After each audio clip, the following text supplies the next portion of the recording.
How's it going, my peeps, and welcome to part 2 of my simulation for the triple threat match for the #1 contendership at Wrestlemania. Dean Ambrose versus Roman Reigns versus Brock Lesnar, which is going to take place this Sunday at Fastlane.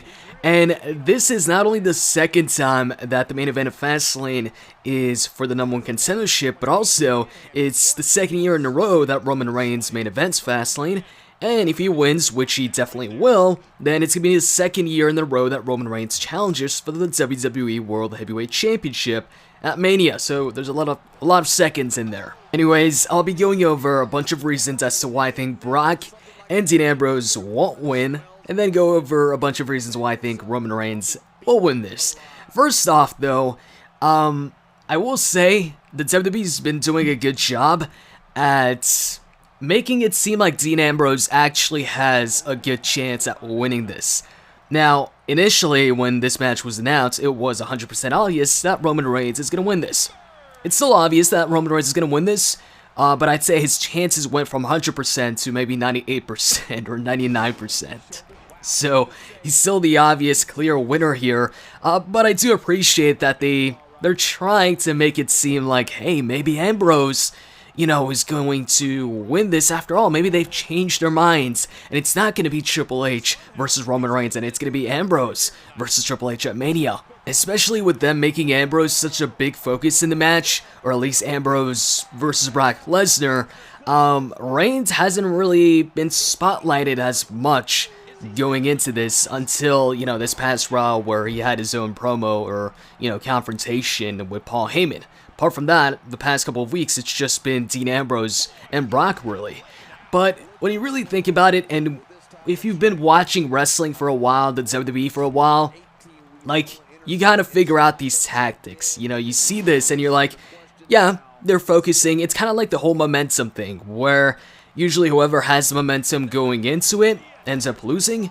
It's kind of this way here, where they're really focusing on Ambrose and Brock, but at the end of the day, Reigns is going to walk out as a winner. And also, I do want to debunk the possibility of it being a triple threat match at WrestleMania, because for it to be a triple threat match at WrestleMania against Triple H, somehow two of these guys have got to win this match. Because some people think it's going to be Triple H versus Ambrose versus Reigns.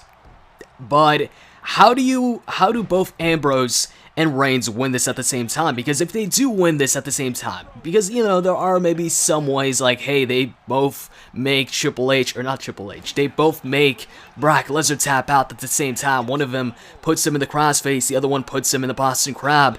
But do you really think Brock is going to tap, especially in a triple threat match? He's in a triple threat match, so he doesn't get pinned.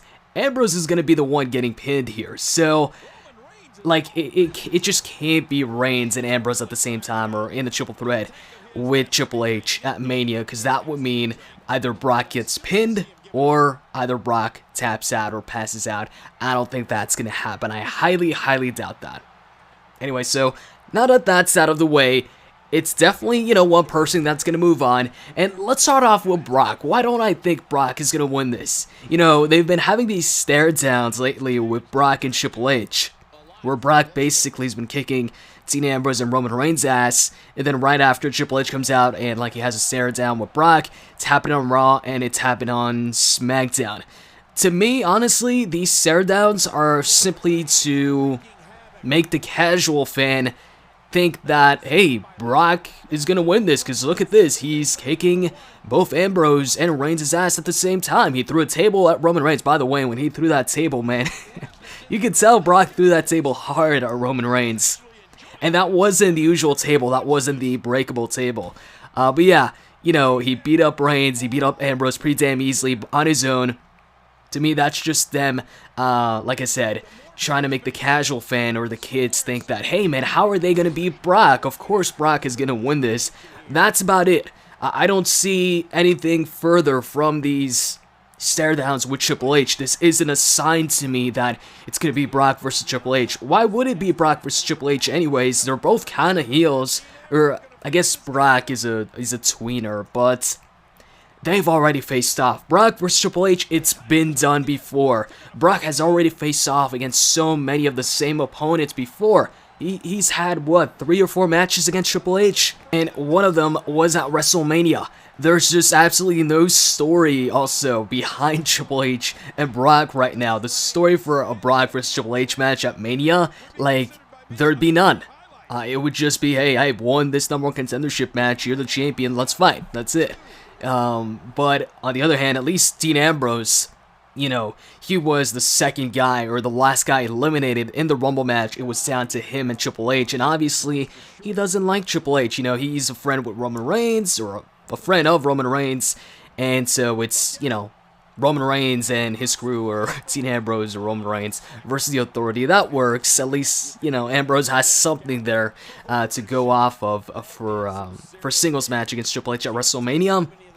But at the end of the day, out of these 3, it's gotta be Roman Reigns versus Triple H. You know, the whole story, or the whole thing with Triple H being the champion, he took the championship from Reigns, and he took it from Reigns because he doesn't like Reigns, and Reigns kicked his ass. So, they've gotta settle it, and that match has never happened before. They tried to tease that match, like, what, a year ago or 2 years ago? When was it when the Shield faced off against Evolution? And you had Roman Reigns spear Triple H. There was talks back then of having Roman Reigns versus Triple H one-on-one at SummerSlam. Obviously, it didn't happen, so it's yet to happen. WrestleMania is the perfect time to have these, you know, first-time ever matches. And it's been rumored anyways that it was going to be Roman versus Triple H at WrestleMania. It's just, this is the most obvious match at Fastlane. If Ambrose or Brock wins this, it would be a total surprise. Look, Brock is not going to win this, but if Ambrose wins this, it will be a surprise though. And as far as people thinking maybe Ambrose turns heel, I don't know. They've teased it a bunch of times before. They always like tease it, or, you know, people always talk about it whenever these two are involved in a match together at a pay-per-view. There's always talk about, hey, Ambrose is going to turn heel on Roman Reigns this Sunday, and it never ends up happening. So could it happen at Fastlane? I don't know. No, I don't think so. Because if it does happen at Fastlane, what that means is then it might be a triple threat match. Then that would then make sense if somehow they make a triple threat match if Dean Ambrose turns heel after the match. So like Roman Reigns wins, Dean Ambrose kicks Roman Reigns' ass after the match, and then Triple H is like, oh, so Dean Ambrose doesn't like Triple H. Dean Ambrose doesn't like Roman Reigns anymore. He turned on him. So you know what? How about we make this a triple threat or something like that? Because now he's like confident that, hey, these two aren't going to team up against me or something like that. But yeah, at the end of the day, man, I'm still sticking with Roman Reigns. Although I will say I did not expect Dean Ambrose to lose the Intercontinental Championship this Monday on Raw. So good job on them to really make it seem like maybe Ambrose has a chance. But nah, Reigns is going to win. So that's it. Hope you guys enjoyed this. I'm out. See you guys.